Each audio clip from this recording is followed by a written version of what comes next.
नमस्कार दोस्तों, मैं सरस्वती ढालिया फाजिल्का पंजाब से स्वागत करती हूँ आप सभी का आपके अपने ही चैनल सरस्वतीज़ गार्डन पर। कहिए कैसे हैं आप सभी। आशा करती हूँ स्वस्थ होंगे, मस्त होंगे और अपने अपने कामों में व्यस्त होंगे।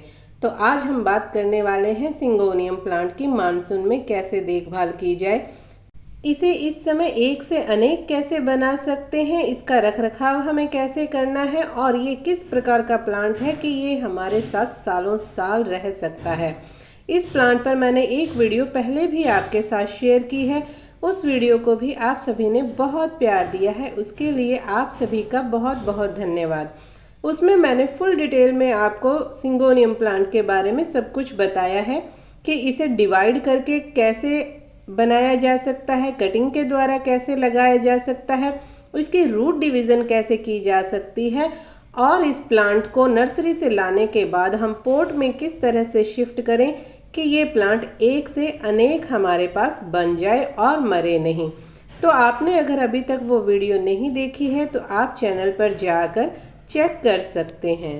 तो चलिए शुरू करते हैं आज का अपना वीडियो। देखिए इसकी पत्तियां कितने सुंदर हरी भरी हैं। इस प्लांट को सिंगोनियम एरोहेड प्लांट भी कहा जाता है क्योंकि इस पर ये जैसे निकले हुए हैं साइड से एरो, यानी कि तीर की तरह, जो पीछे तीर पे निशान होता है सेम उसी तरह से, इसीलिए शायद एरोहेड इसे बोलते होंगे। ये भी कई कलर में पाया जाता है, पिंक सिंगोनियम भी होता है, ग्रीन सिंगोनियम भी होता है और ये जिसमें वाइट वाइन्स निकली हुई हैं ये सिंगोनियम भी है और भी इसकी काफ़ी वैरायटी होती है। ये सिंगोनियम की बेल वाली वैरायटी है, जैसे मनी प्लांट की बेल होती है सेम उसी तरीके का है। बाकी अलग अलग सिंगोनियम प्लांट मैंने अपनी पिछली वीडियो में आपके साथ शेयर किए हुए हैं, आप उन्हें वहाँ चेक कर सकते हैं। जो कि ड्रॉप वैरायटी के सिंगोनियम प्लांट है जिससे गमला एकदम भरा भरा हो जाता है, और पिंक सिंगोनियम भी है और अलग अलग सिंगोनियम भी उस वीडियो में मैंने आपके साथ शेयर किए हैं। तो बात करें कि मानसून में इस प्लांट की देखभाल कैसे की जाए। ये प्लांट एक ऐसा हार्डी प्लांट है जिसे जितना ज़्यादा आप नेगलेक्ट करेंगे उतना ही ज़्यादा अच्छी तरह से ये ग्रोथ करेगा। आप देख पा रहे होंगे कि छोटे से गमले में ये लगा हुआ है। इसे आप बोतल में, छोटे से छोटे कंटेनर में और बड़े से बड़े कंटेनर, जैसा आपका मन हो उसमें आप लगा सकते हैं। ये बहुत ही अच्छी ग्रोथ करता है और मानसून में तो इसकी ग्रोथ के कहने ही क्या। जब बारिश का पानी इन पर पड़ता है या वातावरण में मॉइस्चर रहता है तब सभी ही प्लांट हमारे अच्छे से निखर कर आते हैं, उनकी बढ़त बहुत अच्छी हो जाती है। तो इन दिनों सिंगोनियम भी आपका बहुत अच्छी बढ़त ले रहा होगा। इसमें भी मनी प्लांट की तरह साइड से ये एरियल रूट्स निकलती है जहाँ से हम इसे कट करके एक नया प्लांट बना सकते हैं। ये मेरा प्लांट भी कटिंग के द्वारा ही ग्रो किया हुआ है और देखिए कितना सुंदर और हरा भरा है। अभी मैंने और प्लांट भी इसके कटिंग के द्वारा बनाए हैं। तो पहले बात करते हैं इसे कैसे लगाएं। देखिए नर्सरी से ला सकते हैं, 20 से 50 रुपए के बीच में हमें ये प्लांट आराम से मिल जाएगा। अगर नर्सरी से नहीं लाना चाहें और आपके किसी रिश्तेदार, पड़ोसी, फ्रेंड के पास ये प्लांट है तो आप उनसे इसकी एक कटिंग ले सकते हैं। इसकी छोटी से छोटी कटिंग बहुत आराम से चलती है, लेकिन शर्त ये है कि उसके साथ जो है इसका एक नोड एरिया होना बहुत ज़रूरी है। अगर एक नोड एरिया से हम इसकी कटिंग लेते हैं तो ये प्लांट हमारा बहुत ही जल्दी अपने पोट को फिल कर लेता है। देखिए इस प्लांट में कितनी एरियल रूट्स निकली हुई हैं, यानी कि हर पत्ते के नीचे से एक नोड एरिया होता है और नोड एरिया के साथ ही एरियल रूट निकलती है और वहीं से इसकी जड़ें बनती है। तो इस प्लांट से भी हम अगर चाहें तो 6 से 7 प्लांट हम अपने बना सकते हैं।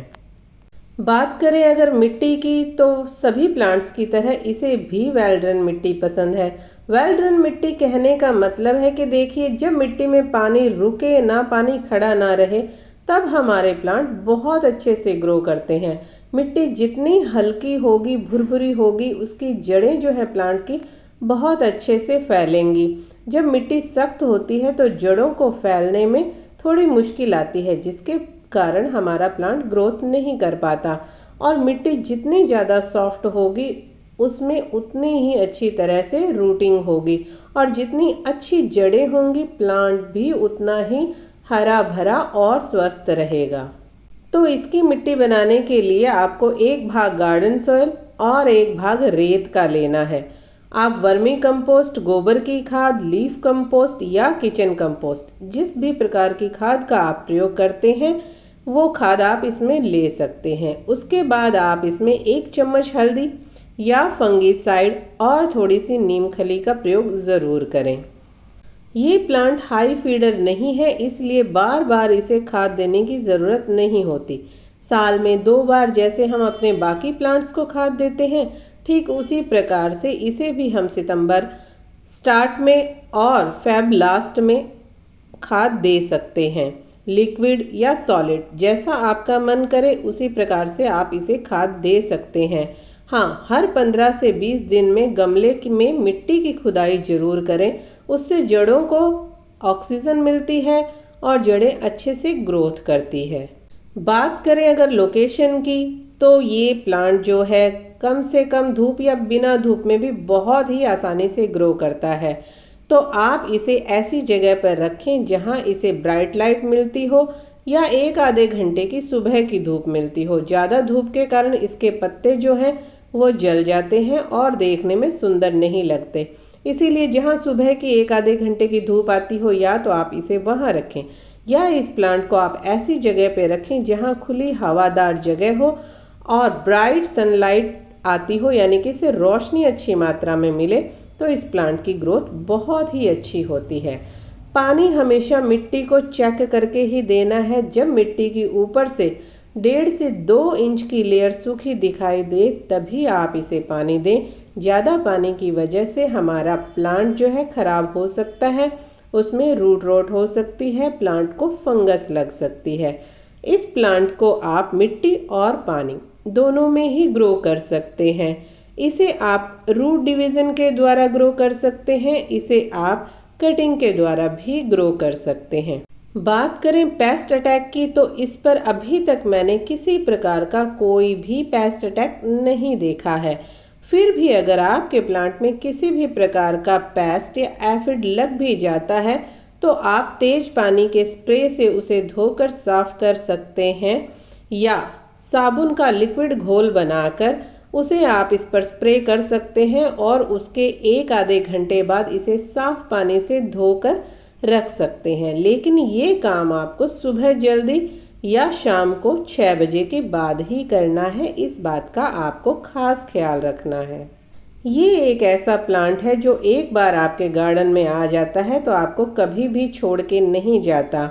ये बात हम सभी कहते हैं, लेकिन फिर भी कई लोगों का ये प्लांट बहुत ही जल्दी मर जाता है। जितनी खुशी के साथ वो इस प्लांट को अपने गार्डन में शामिल करते हैं, उतने ही दुख के साथ बहुत ही जल्दी ये हमसे विदा भी हो जाता है। कारण प्लांट में कोई कमी नहीं होती, कारण होता है हमारा ज़्यादा प्यार।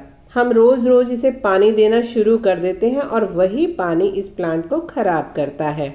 इस प्लांट को ही नहीं, ज़्यादा पानी हमारे सभी प्लांट्स को ही ख़राब कर देता है।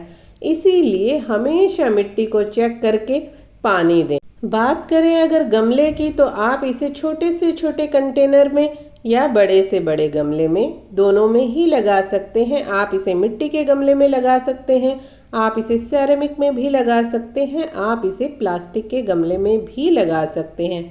सिर्फ आपको पानी का ही ध्यान रखना है। गर्मियाँ इस प्लांट का ग्रोइंग पीरियड है और सर्दियाँ इस प्लांट का डोरमेंसी पीरियड है। प्लांट हमारा मरता नहीं है, लेकिन हाँ, पत्तियाँ पीली पड़ जाती हैं, सूख जाती हैं या मुरझाकर गिर सकती हैं। उसमें भी आपको घबराने की ज़रूरत नहीं होती। जैसे ही फरवरी 15 के बाद का समय आता है, यानी कि बसंत सीज़न आता है, हमारा प्लांट फिर से ग्रो करने लग जाता है। यानी कि ये एक परमानेंट प्लांट है, इसलिए आप इस प्लांट को ज़रूर ही अपने गार्डन में शामिल कीजिए।